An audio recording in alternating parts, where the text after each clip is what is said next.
Cuando la gente habla de matrimonios infantiles, la mayoría de las veces no piensan en Estados Unidos. Como si Estados Unidos fuera una especie de utopía donde cosas así simplemente no suceden. Sin embargo, no es cierto, ¿verdad? El matrimonio infantil puede no ser tan común aquí, claro. Pero sucede. De hecho, solo 10 estados tienen leyes en su contra. ¿Adivina qué? No crecí en uno de esos 10 estados. Aún mejor, crecí en un culto. Nuestros líderes realmente enfatizaron la idea de las novias puras y la virginidad y la virilidad. Cuando era niña, me enseñaron que solo una mujer joven encarnaba estos rasgos. Por cierto, mujer joven no significa una joven de 20 años. O incluso una chica de 18 años. Con esto basta para que me entiendan, ¿no? Fui vendida para casarme cuando tenía 14 años. En cierto modo, fui una de las afortunadas. Verán, en nuestro culto, cuando una niña llegó a la edad de casarse es cuando tuvo su primer periodo. Mi hermana mayor consiguió el suyo a los 9 años. Todavía recuerdo que gritó en el baño cuando sucedió. Mi madre no nos había contado nada sobre los períodos o nuestros cuerpos. Mi hermana vio toda esa sangre y realmente pensó que se estaba muriendo. Tal vez eso es lo que significaba para ella. Porque solo unos meses después se casó. Su esposo tenía 20 y tantos años.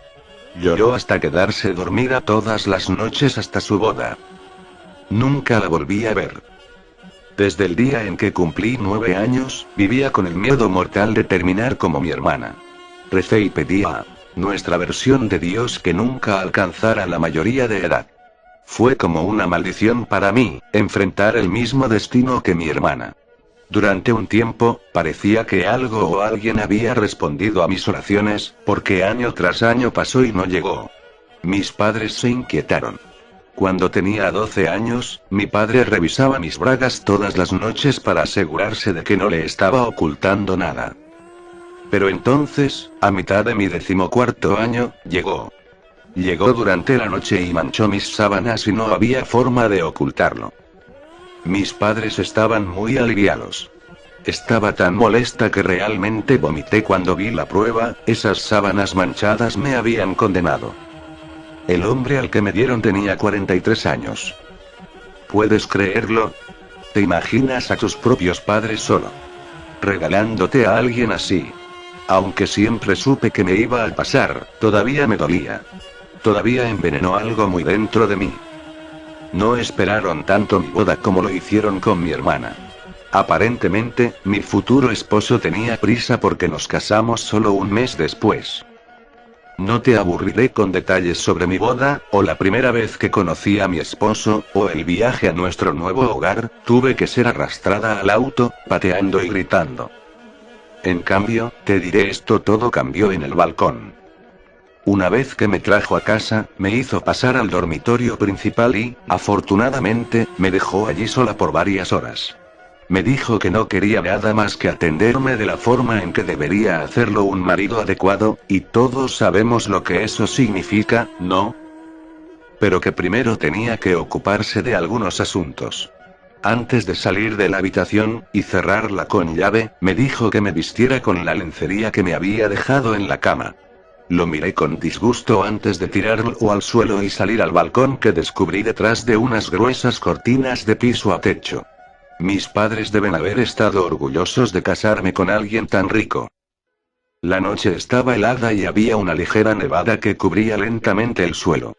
Brevemente, consideré arrojarme de la cornisa, pero tenía demasiado miedo. Pensé que había una pequeña posibilidad de sobrevivir, y no quería pensar en lo que me pasaría si lo hiciera. Decidí volver a entrar y estaba a medio camino de la puerta cuando escuché algo detrás de mí. Curiosa, y un poco asustada, me di la vuelta. Lo que estaba sentado en la baranda del balcón era extraño. Estaba encaramado allí sobre sus patas traseras como un animal. Sus brazos cayeron al suelo del balcón. Eran tan largos que pensé que podrían alcanzarme a través del balcón donde estaba parado. Cada brazo terminaba en una garra que parecía lo suficientemente afilada como para cortar cuero. Su cuerpo era delgado, tanto que me pregunté cómo no se desmoronaba. Se balanceaba con la brisa y sus pies, bueno, su otro conjunto de garras, supongo, apretaron su agarre en el balcón. La piel de su cara estaba seca y arrugada. De hecho, parecía casi en descomposición, como si fuera una especie de momia. Su boca no era más que una acumulación de carne, que parecía estirarse a su límite cada vez que movía la mandíbula. Sus ojos eran enormes, del tamaño de pelotas de béisbol, y totalmente blancos. Me miró fijamente y yo le devolví la mirada. Lo último que noté fue su garganta.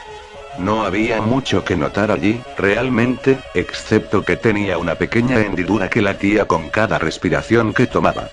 Me preguntaba para qué era. La cosa abrió su boca y la dejó abierta por un segundo, dándome la oportunidad de contar sus pequeños y afilados fragmentos de dientes. Inclinó la cabeza hacia un lado y me preguntó ¿por qué lloras? Levanté las yemas de los dedos a la mejilla con sorpresa. No me di cuenta de que había comenzado a llorar de nuevo. ¿Por qué? Mis padres me hicieron casarme con alguien con quien no quiero. Y tengo miedo y quiero irme a casa. Mi voz se quebró en ese último momento. Para ser sincera, no estaba realmente segura de querer ir a casa después de todo, pero sabía que al menos ya no quería estar aquí, en una casa desconocida con un hombre desconocido que tenía todo menos intenciones desconocidas. La criatura parpadeó sorprendida. ¿Matrimonio? No eres más que una niña. ¿Cómo puede ser esto? Enterré mi cara en mis manos ante eso y lloré más fuerte. Al oírlo decir en voz alta así, de alguna manera empeoró todo. Hizo todo más real. Escuché un sonido de raspado y levanté la vista para ver a la criatura encorvada frente a mí. Incluso en cuclillas sobre sus patas traseras era más alto que yo. Extendió la mano y pasó una punta de su garra por mi mejilla muy suavemente. No llores, pequeña, decía. Dejé de llorar, más sorprendida que otra cosa. Por un segundo me pregunté si debería tenerle miedo. No me dio tiempo suficiente para tomar una decisión. ¿Cómo te llamas? Preguntó. Anne. Mary. Así es, como la Virgen María. Hilarante, ¿verdad? Mary. Asintió para sí mismo y retiró la mano. Su garra había sacado un poco de sangre de mi mejilla. No me había dado cuenta. María. No llores más. Te ayudaré. Lo harás. Lloré. Un estallido de alegría inundó mi pecho. Rápidamente se convirtió en hielo cuando la criatura se volvió para irse. Se subió a la barandilla del balcón y corrí tras ella. ¡Ey, espera! ¿A dónde vas? ¿No me vas a ayudar? Me miró y sus ojos parecían casi tristes. A tiempo. Necesito algo de ti primero. ¿Qué deseas? Te daré cualquier cosa. Estaba sin aliento por el miedo.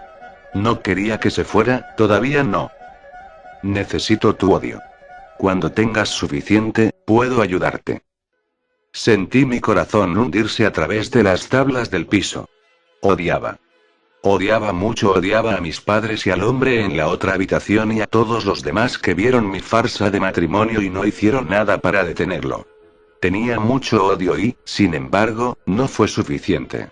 Estaba tan segura en ese momento que nunca sería suficiente. ¿Cómo te llamo? Pregunté. Parpadeó lentamente y luego dijo, tuyo. ¿Puedes llamarme tuyo? Porque eso es lo que soy. Con eso, se arrastró por el balcón y desapareció en la noche, la nieve y la tranquilidad. Y una vez más me quedé completamente sola. Estaba sentada en el suelo del balcón, medio cubierta de nieve cuando él regresó. Me arrastró de vuelta adentro con disgusto, furioso porque me había negado a usar la lencería que había elegido para mí. Me golpeó, me arrancó la ropa y me obligó a ponerla delante de él mientras yo sollozaba. Tú y yo sabemos lo que pasó después. Es una historia que muchas mujeres han contado a lo largo de la historia y todas la han contado mejor que yo. Así que me perdonarás, espero, por omitir los detalles de la siguiente parte. Al día siguiente me desperté cubierta de sangre y hematomas. Me envió escaleras abajo para preparar su desayuno. Apenas podía caminar. En ese momento, lo odié. Pero supongo que no lo odié lo suficiente, porque Tuyo no regresó. No volvió hasta un mes después. Mi esposo me trató como a una esclava, y me hizo hacer todos los quehaceres y cocinar durante el día. Y luego me violaba y golpeaba durante la noche hasta que había sangre en mi orina y me dolía sentarme. Una noche, accidentalmente cociné demasiado la cena. No se quemó, solo lo dejó en la estufa durante unos segundos demasiado tiempo. Me golpeó hasta que vomité, lo que me hizo limpiarlo. Me encerró en el balcón y me hizo dormir afuera en la nieve. Y lo odiaba. Oh, lo odiaba mucho. Tuyo vino a mí esa noche en el balcón. Si no lo hubiera hecho, probablemente habría muerto por el frío. Se acurrucó alrededor de mi cuerpo y me mantuvo caliente, fue sorprendentemente cálido, ya sabes, por lo que sea que fuera. Me susurró garantías y me abrazó mientras dormía. No vi a Tuyo durante unos meses después de eso. Los días pasaron con relativa monotonía. No fue sino hasta unos 6 meses después de casarnos que me di cuenta de que algo andaba mal. Es divertido de una manera sombría. Él fue quien lo descubrió. Estaba vomitando una mañana y él entró al baño. ¿Cuándo fue la última vez que tuviste tu periodo?, preguntó. No habían pasado más de 2 meses, y se lo dije. Estúpida como era, ni siquiera me di cuenta de que debería tener uno cada mes. Lo sabía. Sus ojos prácticamente brillaban de emoción cuando se movió detrás de mí y pasó sus brazos alrededor de mi vientre, acariciándome en el camino. Reprimí el impulso de vomitar nuevamente. Tienes a mi niño. Vas a tener a mi bebé. Estaba absolutamente asqueada. Estaba temblando de terror. ¿Un bebé? Yo no sabía mucho acerca de tener bebés, pero sabía que no era agradable. Cuando se fue a trabajar, me dejé caer al suelo y lloré. Lloré durante 1 hora completa antes de lograr levantarme y hacer mis tareas. Esa noche, esperé en el balcón. Esa noche vino Tuyo. Se sentó allí desde su percha en el balcón, mirándome. Mis ojos y mi pecho estaban huecos.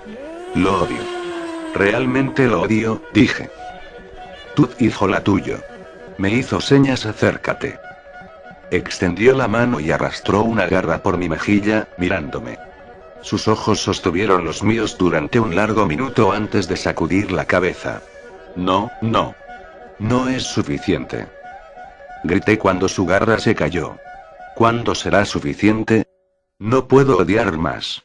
No puedo, lo odio tanto como podría odiar a algo. ¿Qué se supone que haga? Tuyo se inclinó hacia mí y presionó su boca contra mi frente en una extraña imitación de un beso. A tiempo, decía. Ese fue todo el consuelo que me dio antes de que bajara por el balcón y me dejara en mi oscuridad. En los meses que siguieron mi estómago se hizo más grande. Mis preocupaciones se dispararon al mismo ritmo. Mi esposo no me llevaría a ver a un médico. Me dijo que tendría un parto en casa. No me traería ninguna medicina. No me dijo lo que se suponía que debía hacer para mantener al bebé sano. No sabía nada sobre mi propio embarazo. Peor aún, seguía preocupándome por lo que vendría después del parto. ¿Y si fuera una niña? Mira, si fuera un niño, no tendría que estar tan preocupada. A los niños se les permitió ir a la escuela. Se les permitió elegir a sus esposas. Se les permitió entrar y salir cuando quisieran. Pero no a las chicas. ¿Y si tuviera una hija? Me preguntaba qué le haría a mi marido. ¿Cómo la miraría? Si él la tocara. Pensara en casarla con alguien el doble de su edad. Pensé en no volver a verla nunca más, como nunca volvería a ver a mi hermana. Pensé muchísimo en eso. Así que supongo que podría decir que lo que sucedió fue una bendición, aunque en ese momento ciertamente no se sentía así.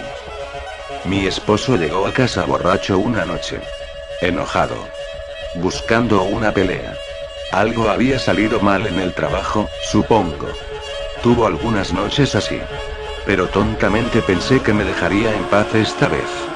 Después de todo, llevaba varios meses en ese punto, no sé cuántos, pero mi estómago sobresalía, obviamente, de mi cuerpo delgado. No le importaba mucho más que como muñeca sexual, pero sabía que se preocupaba por el niño. Aparentemente, no le importaba lo suficiente. Esa noche, cuando me golpeó, le rogué que se detuviera. Le dije que lastimaría al bebé. De alguna manera eso lo enfureció aún más. Y cuando me golpeó con fuerza en el estómago, supe que no sentía remordimiento por lo que hizo. Caí al suelo, agarrándome el vientre, agarrándolo mientras gritaba. Él me gritó a su vez, culpándome, por supuesto. Culparme por perder al bebé. Porque los dos sabíamos que estaba muerto. No podría soportar un golpe así y vivir. Una hora después, comenzó la sangre. No había querido particularmente a ese niño, pero aún lloraba. Lloré por ello, por mí y por lo que había sido de mi vida. Lloré mientras me gritaba a través de la puerta del baño por ser una puta estúpida, una zorra, una ramera babilónica y una maldición del diablo. Una vez que terminó con sus gritos, tropezó con su cama y se desplomó en un sueño borracho. Esperé hasta estar segura de que estaba fuera de combate antes de abrir la puerta. Me arrastré hasta el balcón, un rastro de sangre me seguía. Me desplomé en el suelo del balcón, mirando a la luna, queriendo maldecirlo como si me hubieran maldecido. Me senté de rodillas y grité al cielo, tratando de derramar todo el odio, la ira y la rabia. En cambio, lo hice crecer más y más y más. Tuyo apareció sobre la baranda del balcón. Sabía que algo era diferente esta vez. Vino y se sentó a mi lado, pasando su garra por mi cabello. Estaba tratando de calmarme. No quedaba nada para calmar. Me di cuenta de que estaba esperando, así que hablé. Lo odio, le dije. Estaba tranquila, no levanté la voz. No lloré, simplemente hablé desde algún lugar de mi pecho que había estado bloqueado hasta ese mismo momento. Lo odio por lo que me ha hecho. Y al bebé. Odio a mis padres por entregarme a él. Odio a las personas que observaron y que no hicieron nada. Los odio a todos y quiero que sufran. No sé qué esperaba de tuyo en ese momento. Todo lo que sé es que no esperaba la forma en la que me veía triste, compasivo, resignado. Es hora, entonces, suspiró, su voz se sentía raspante. Si hago esto, una parte de ti vendrá conmigo para siempre. ¿Lo entiendes? Asentí con la cabeza. Quedaba tan poco de mí, pero si me quisiera, podría tenerme. Podría tener todas las piezas, no las quería. Luego se agachó, lo suficientemente bajo como para que pudiera deslizar su garra en mi mano. Tomó mi mano mientras me llevaba a la habitación donde dormía mi esposo. Me miró con los ojos en blanco y dijo: mira. Lo hice. Tuyo enderezó su columna vertebral. Al hacerlo, su cuello se hizo más largo. Y más largo. Y más largo. Podía escuchar su columna crujir y crujir cuando su cuello se desplegó. La hendidura en su cuello comenzó a ensancharse hasta abrirse, dejando al descubierto la oscuridad de sus entrañas. Desde el interior de la hendidura, dos músculos salieron disparados. Eran largos y firmes, parecían patas de araña, pero no tenían pelaje. Ni siquiera parecían tener piel. Era solo carne roja y pulsante que se arrastraba desde algún lugar dentro de él.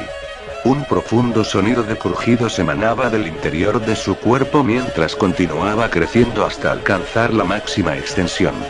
Con una punta puntiaguda, los dos apéndices descansaban en el suelo, golpeando impacientemente las tablas del suelo. Tuyo se movió hasta quedar a cuatro patas, su cuerpo a la altura de mi cabeza. Avanzó a un ritmo dolorosamente lento, acercándose a la cama donde dormía mi esposo. Noté que tenía los ojos cerrados y que usaba los apéndices canosos que provenían de su cuello para palpar la cama hasta que encontró su carne. Una vez que tuvo una idea de dónde estaba mi esposo, sus garras se adelantaron. Una agarró a mi esposo cerca de su clavícula, la otra agarró su pelvis. Tuyo se inclinó hacia adelante y todo se volvió silencioso. Por un momento. Entonces, tiró. Tiró de sus garras con fuerza, tan fuerte que el cuerpo de mi esposo se partió por la mitad.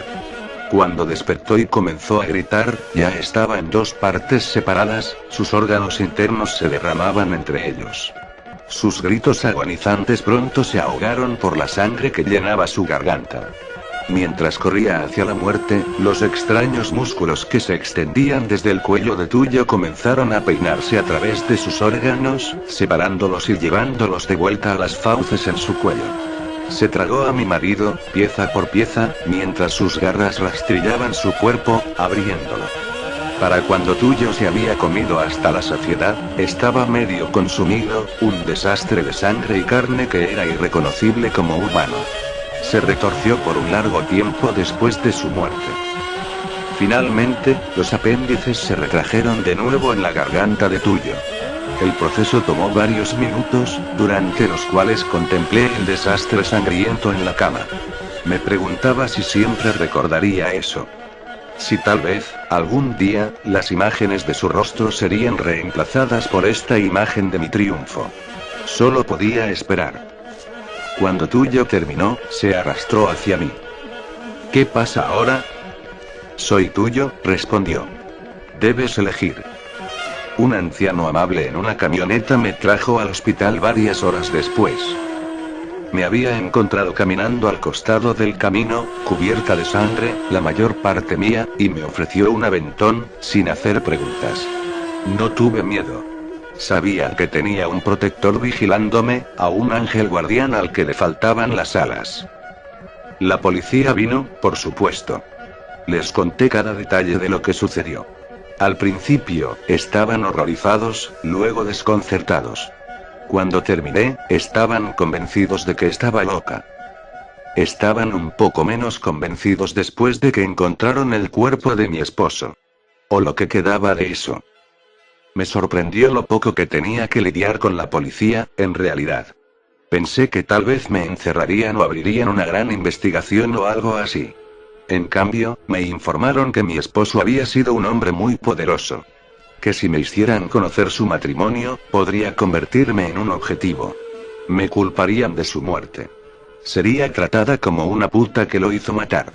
Después de todo, entre los hombres ricos, cosas como lo que él me hizo pueden pasarse por alto. La noticia oficial dice que murió de un ataque al corazón. La policía sabía que no lo había matado, no hay forma de que físicamente pudiera haber hecho algo así, especialmente a alguien de más del doble de mi tamaño.